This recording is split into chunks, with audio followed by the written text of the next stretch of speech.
views, which are kind of like table views but more complicated. So yeah, they're used to display like a grid of items, similar to table views. But there's, as I said, there's more freedom, but comes with that is there's more boilerplate and there's more points of error potentially. So here's an example of a collection view that you've all probably seen. So we have photos that are showed in a grid. And you could be looking at this and think like, oh, this is pretty similar to table views. I could totally do this in a table view. Just make a row, like have 3 images, which is fair. It'd be a little bit gross, but you could do it. But then for collection views, it's a little bit more of a direct approach where we say that a cell is every single item in the grid. And then notice how it doesn't have to be vertically scrolling or horizontally scrolling. It can actually be both, because it'll go 1, 2, 3, 4, 5, 6. It'll continue on like that. Here's another example of commonly used collection views, or commonly used apps that use collection views. So we see a bunch of albums that are spanning here, a bunch of albums, more albums, and some people, or I guess not albums, movies. But something I want to point your attention to is, yes, these are all collection views. They're horizontally scrolling, but these are actually also cells. So this is also a vertically scrolling collection view. So what they've done here is they put collection views inside of collection views. And so this way you can make really complicated layouts because you can nest views that are scrolling. And so these are very, very similar, like implementation-wise. They are almost one-to-one in a lot of ways. But so here's some functions that we were required to use for table views. So number of rows in section and self a row at. And if we look at the counterparts for collection views, number of items in section. So instead of rows, we have item. Self for item at, the same thing. And then obviously table view became collection view a bunch of places. And UI table view became UI collection view. And UI table view cell became UI collection view cell. But yeah, this is the really important part, is that items in collection views are rows in table views. So the notable differences, I've already kind of covered these, but collection views can scroll in both directions. You can also turn off scrolling in one direction. You can have very specific sizes for each cell, so you can change your width and your height of all of your items, individually or broadly speaking. And in theory, if you wanted to, you can do everything you could in a table view in a collection view, but you can't do it the other way around because table views can't go left to right the same way that collection views can. So we have to use something called a collection view flow layout to lay out where our cells are going to be. And this layout is structured where you have a header at the beginning of every section, then you have a bunch of cells in it, and then you have a footer at the end of it. And the layout governs a few of the properties of the collection view. So it's scroll direction, and then the spacing in between the cells. So we have minimum line spacing and the minimum inter-item spacing. And line spacing is between each row. So we have 3 cells here, and then this would be the line spacing. And then inter-item spacing is in between in the same row. But you notice that they're both minimums because depending on how it's laid out, it could be more or less. So like see that this cell is smaller, so this line is technically a little bit bigger here. And it stays constant throughout the row, throughout all the columns. So here is an example of a deconstructed collection view. Actually, this is what we're going to be building out today. So we have one horizontally scrolling collection view at the top. We have a vertically scrolling collection view below it. And then we have a bunch of cells, which I've already implemented. And then we also have section headers. Oh, and then one other thing is once we click, so the idea of the app is to like curate some colors or some gradients. And if you click on it, you should see the hex code so that artists or whatever could use it. Yeah. So just, again, going over some of the more nitty-gritty things that I pointed out before is that we need headers for everything, we need selection, and then the more confusing thing is that for the horizontally scrolling one at the top, and this is going to be for filters, so for example, if I chose like gradients, then I'd only want to see gradients here. Or if I chose gradients in neutral colors, I want to see neutral colors and gradients. The problem is that we have a bunch of different like text lengths for our cells, and so we want their cells to be proportional. And that's kind of tricky. Because like you could do something with like string lengths, but there's not a great way to do that, especially with fonts. So we'll be going over how to do that. And yeah, this is just a demonstration to show that they're not the same size.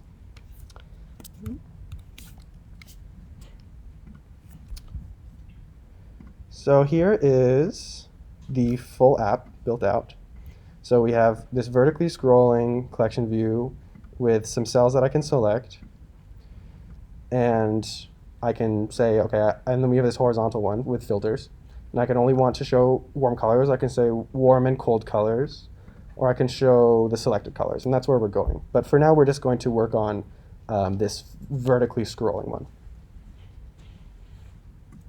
Okay, so what we have right now is a view controller with a collection view laid out, but there's nothing showing up.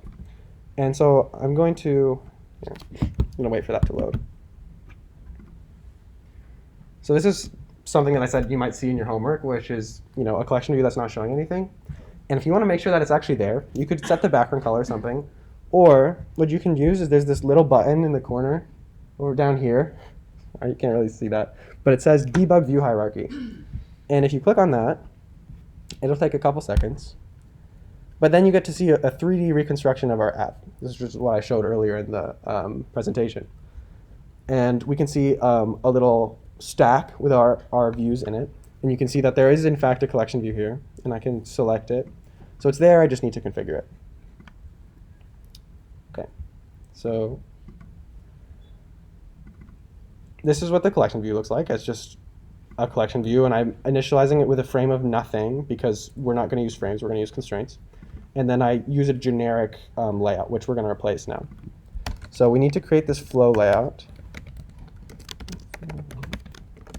And we just do a collection view flow layout. And that's it. That's all you have to do to create one. But it's not very descriptive at the moment. So you can do a scroll direction. So you can make it horizontal or vertical. By default, it's vertical. And that's what I want. So I'm not actually going to do that here. But I do need to set those spacings that I said before. So I'm going to set the minimum line spacing to be this cell padding, to make this lazy.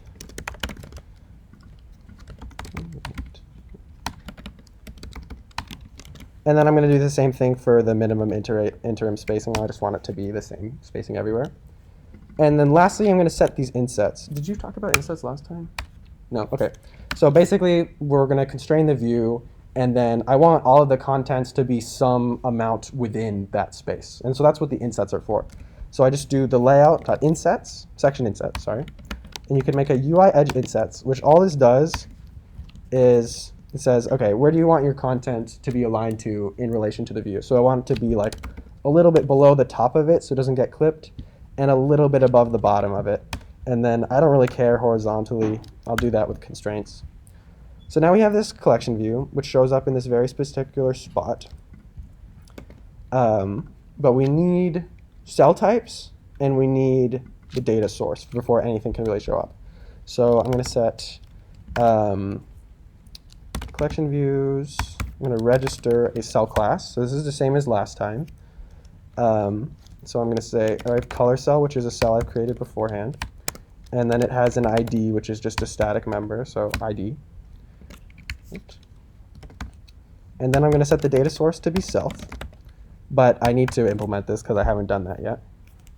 So I'm going to go down here. View controller. Okay, and then it'll give me the stubs. And here, I'll give you a little bit of a tour of what we're working with. So I have this initial set of colors, and it's organized by a category mapping to a list of colors. So it's like warm colors, cold colors, gradients, and neutral colors. And then I'm going to apply some filter to it, and then that will create a different list of colors. But so it's this pattern of having a category with a list of colors. So the number of sections we're going to need is just the number of categories there are. And then the number of items per section is going to be the length of the colors within that section. So number of items in section is just going to be the filtered colors, because that's what we're showing. Index the section, the colors, and the count. And then self for item at, I'm just going to return the collection views dequeued. So this is again the exact same as table view cells. Colors, and you'll notice that I didn't actually have to set the number of sections because it does it for you, but it will assume that it's like 1, which is not ideal. So I'm going to return filtered colors.count. And if I run this, I don't get any information, right? Because I didn't actually configure the cell. But then I can run this debug view hierarchy, and you'll see that I have these nice sections. Like I have 2, and then I have 4, and then I have 6, and then 3. So that's fine, except we should start configuring them. So I need to cast so that I can have access to this configure function that I built out in color cell. So I'm going to say let my cell be this collection view that's force casted. This is one of the times when it is okay to force cast to color cell. Return. I'm just going to configure it here. Configure to be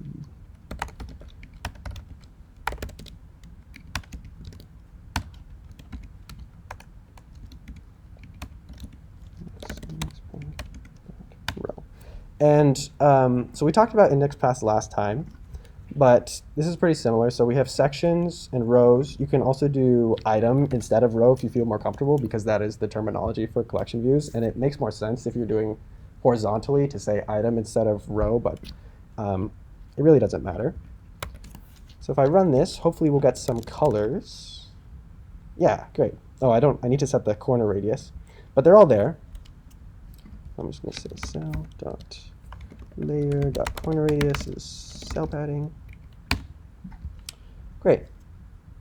But I want them to be a bit bigger, because the template had them being like half the width and half the height, or the width being the same as the height, and the width was half of the collection views width.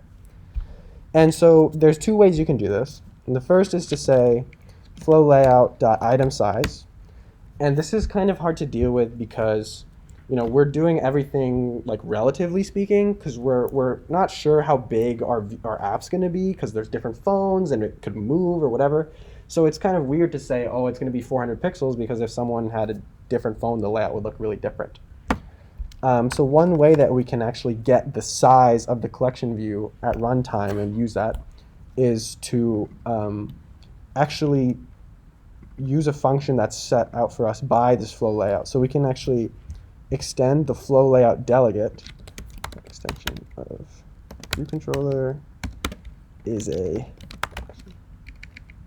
and this is kind of weird because normally we have delegate at the end, but here we have UI collection view delegate flow layout, and that's because this is actually a sub protocol of UI collection view delegate, which is a niche piece of information you don't really need to know, other than we do need to set the delegate of the collection view. So what we need to do here is size for item at. So we'll say for every item that I'm showing you, how big do you want it to be? And so I'm just going to say the width, or the size of the cell, is going to be the collection view's width. And so because we're drawing with frames instead of with constraints. There's no constraints here. We can't use a width anchor. We have to do something called, we use a frame. So it's what actually is being drawn, and get its width. And then I'm going to subtract the cell padding, because there's going to be padding in between the cells, and then divide it by 2. I'm just going to make a size of size and size. So now we should see bigger cells that have colors. No, we shouldn't, because we do need to set the delegate, as I said before. So flow layout, or the collection views delegate, is also self.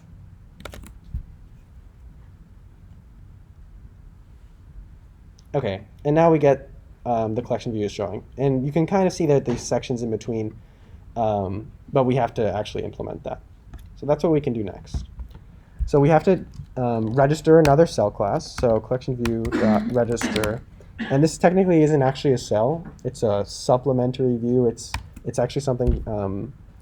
It's a different subclass. So, but I created another one, headerView.self, and this string, this supplementary view of kind, is something that you put in to tell the collection view to know if this is going to be a header or a footer. So we do UICollectionView collection view dot header. So it's this really long element kind section header. And then I'm just going to pass in its ID.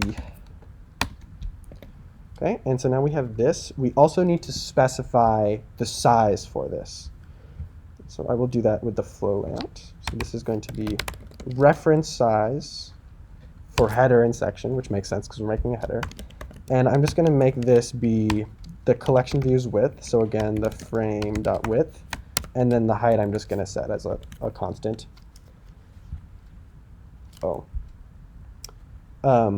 And lastly, so there we see that there's this height being added. We do need to configure the header. We have to add titles to it. With that, I put here, headers. So again, we do supplementary.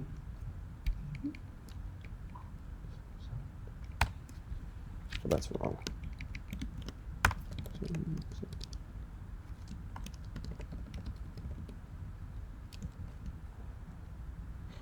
Sorry, 1 second. I think I misremembered the function name.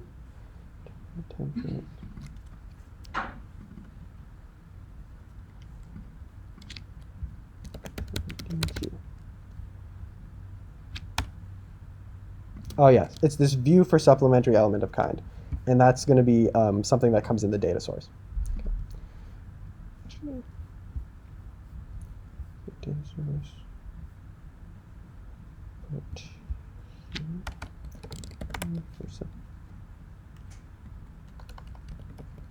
Why isn't it coming up?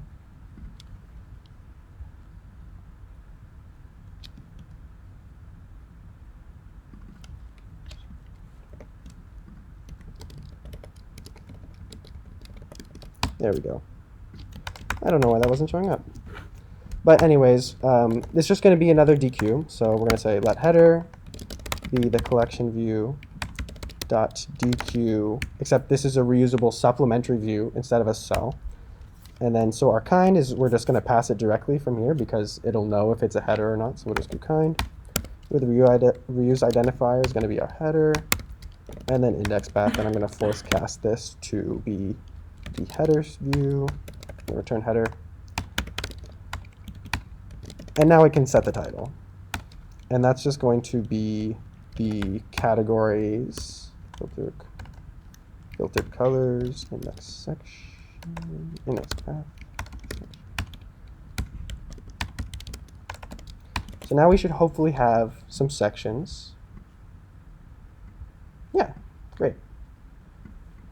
And so next thing we're going to do is how we actually show the information. So right now I can click on one, but it will only show one, and that's because by default, collection views will only allow you to select one cell at a time.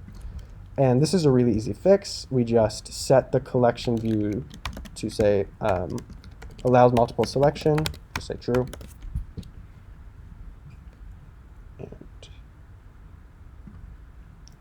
And now I can select multiple. And so this functionality over how we change, how the cell is presenting itself based off of if it's selected or not, you might have noticed that since I created, the delegates here, we're not actually using did select or did deselect, because there's already functions handling that, but the cells actually have a property which is called is selected. This is the same as table views actually. They all have this is selected property. And we can actually add property observers to this. So I don't know if you guys, if you didn't do the extra credit, you might not know what this is. But ultimately what this is saying is, I have this isSelected variable from a superclass, and I'm actually going to add something onto it. And this thing that I'm adding onto it is an observer that will say, every time that this variable changes, that's what this did set means. So like if the variable was set, I want to execute some code. So in this case, if is selected is changed. So if a cell is selected, then I want to toggle whether the description is shown, and then I also want to change the border width, and that's all that's going on here. So now that we have that, we want to get into like how we add the filter, how we add this horizontal scrolling collection view on top. And so we have kind of a framework to do that here. So for example, we could have a second collection view stored within our class, or within our view controller. Because we have this collection view, so like a property for all of our collection view methods. So we could say, you know, if the collection view is equal to this one, then I want you to return this behavior. And that's fine, that works. I personally don't like it because it gets really messy and it's hard to think about. So I will often set the delegates and data sources to be some other type. So what I did is I added another view, and then I just contained it within that. And then that is the delegate and data source. So it's all factored out somewhere else. So I've already set it up a little bit. So we have this horizontally scrolling collection view, which is contained within this filter bar view. But the size is bad, which is something we were talking about earlier, is we need to dynamically set the size based off of the text. And then also we actually already have the filtering to some degree. But so here is this collection view that I'm talking about. So it has a layout. It's scrolling horizontally. It has the same insets as before. It has delegate, data source, multiple selection. And I actually hid the scrolling indications simply because it's a little cleaner. And then register. This is nothing too fancy, just some constraints and yeah. But so what we do need to do is figure out how to set the widths to be the right size. And so what I said earlier is we could do something similar as we did originally with the size for item at and say, okay, I can get my strings at every location. I can figure out the lengths, and then I can try to do some math to figure out how that will translate. But like ultimately, there's no great way for us to do that. So what we say is we just let the collection view figure that out. And the way that we do this is we just say, so before I said you can set the item size and this will be exact, but instead you can say estimated size, and then UICollectionView flow layout dot automatic size, and it will just guess for you. This is a little bit, it can be a little granular if you're trying to do very specific things, like if the height it's giving you isn't what you want. But for the most part, this should work for something like this. So now we have this really nice collection view that scrolls horizontally and scales how we want it to. One problem that we have is if I select a bunch of colors and I select well, first I'll show you the filters do work. So if I set cold colors to be it's only cold colors. But if I set selected colors, it shows up nothing. And that's because, well, it's a few things, but ultimately it's because we have colors. Colors are structs, so they're value types. So if we copy them anywhere, changes in one place won't change it anywhere else. So once I copy it into this filtered colors, correct, because I filter the colors and then I save it somewhere else, it's a different copy, and so it's not going to change our core data. And the other thing is once you pass it into the cell, then it's not going to change it either. So we actually have to handle this ourselves. There are ways you could do it in tandem, like set it to classes, or there's you could do stuff with like sets, but it's not that important.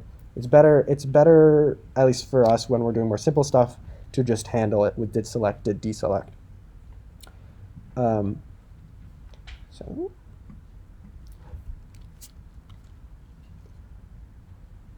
So there's one quick problem with this is, where's my keynote?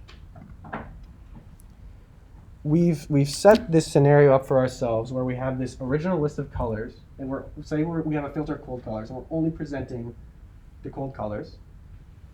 This is what's going to be shown in our data, but our index paths are going to be kind of messed up because this is going to be like section 0 and item 1. If I say that I want to select something at that position in the original list, it'll point to the wrong thing. So we have to keep track of where it's changing, which would be kind of impossible. The better thing would be a way to be able to find where this color was originally located and change it accordingly. So I did write one function for this, and it said get data position. And okay, so let's break this down. We have our filtered colors, and we're getting the original color, right? So we check the section, and then we check the specific row for it. And now we have this one color in this location. But then how do I get the original position is, first I have to check the category. So like that's pretty easy because it's already organized by category. So I can say, okay, I only have to look in this one specific section. So I don't think we've actually showed this yet. So first index where is basically applying an anonymous function to a list and saying the first index where this is true, I'm going to let you know. And it's optional because it might never be true, in which case it returns nil. So what this is doing is it's saying, all right, look through all of the colors. Say, if there's a category which matches my colors category, let me know. And once I have this, then I'm looking within this color category for the colors. And then once I have it, it'll return it. And if there's nothing, it'll return nil. So we can, in the delegate,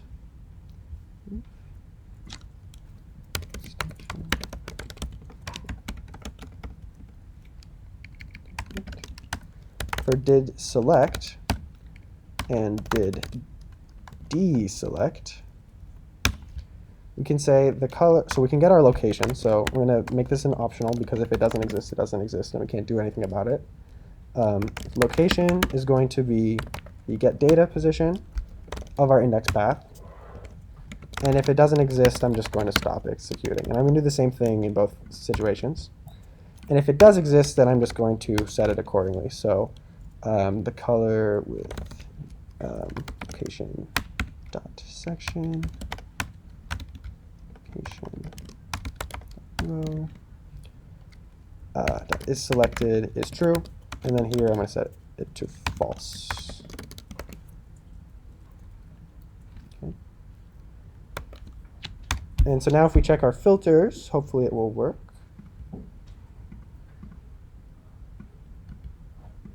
Yeah, and it's working. So does anyone have any questions about that? I realize I didn't stop very many times.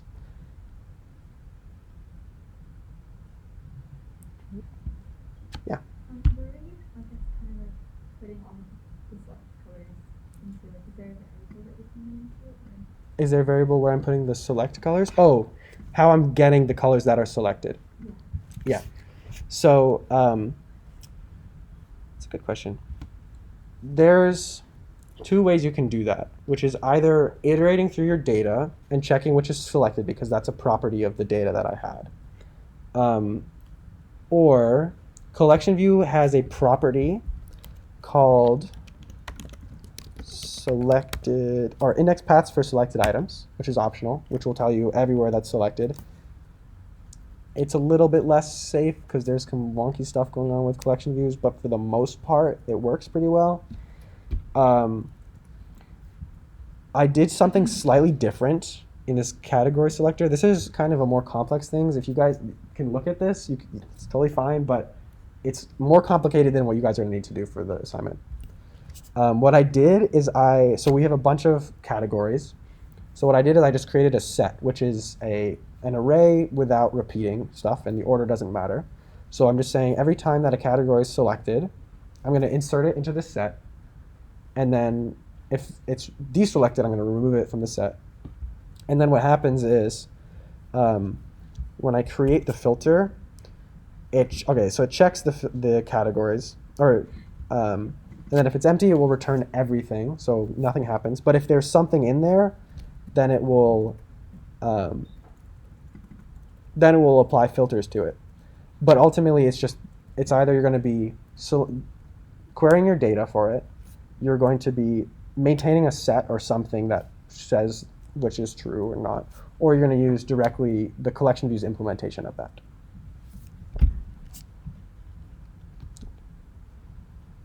Any other questions? Cool. have a few announcements. First of all, about the mentorship thing. So just to reiterate, this is for everyone here as well as those watching online. So this semester we're starting a new initiative, which is basically kind of like a mentorship program where you can have like a small group and like 2 to 3 students and like an iOS mentor. So that's a good chance for you to get to know some of the people on the iOS team, but also develop your skills as an iOS developer. And it's also a nice way to meet new people and just have fun. And it's also a great way to like get support. So a lot of good benefits. So definitely check it out. So we're gonna hold like a meet your mentor type of event this Friday, 4 to 4:30. So we're gonna make an ed post tonight about the location because we're still debating between 2 locations. But we will let you guys know tonight, and you don't have to like sign up for anything. Just show up. And after the event, we are going to send out a form where you kind of like put your preference, like which mentor you want, and then we'll kind of match you guys up. And hopefully, so everybody's meeting on Friday. We send out the forms over the weekend, and then you guys fill it out over the weekend. On Monday, we can announce the groups. So that's the projected timeline. Okay, anybody have any questions about that? Cool, nice. Yeah. Also, the drop Oh, deadline. yes, you have a question. Yeah, sorry.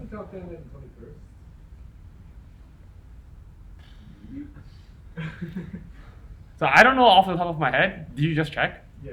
Okay, then I believe you. The 21st. Sure, yeah, 21st. Didn't Yalnam say the 23rd? Yeah, I mean, just in doubt, just trust the earlier date. So yeah, we're trying to we're gonna get P1 out. Like the great. Is it 23rd? The ad deadline is the 23rd, Oh, the according to Yalnam. Wait, how can the drop deadline be before that deadline? I don't Oh. know. Anyways, If you need clarification on that, please just make an ed post and we'll figure it out for you. yeah, yeah. Cool. What was it called? I was trying to say something. Yeah, is your question? On the CMS, there's like a sign up for feedback loop 1, 2, 3. Yes. Like a screenshot or something. Yes. What am I looking for that? Yeah. So I made it.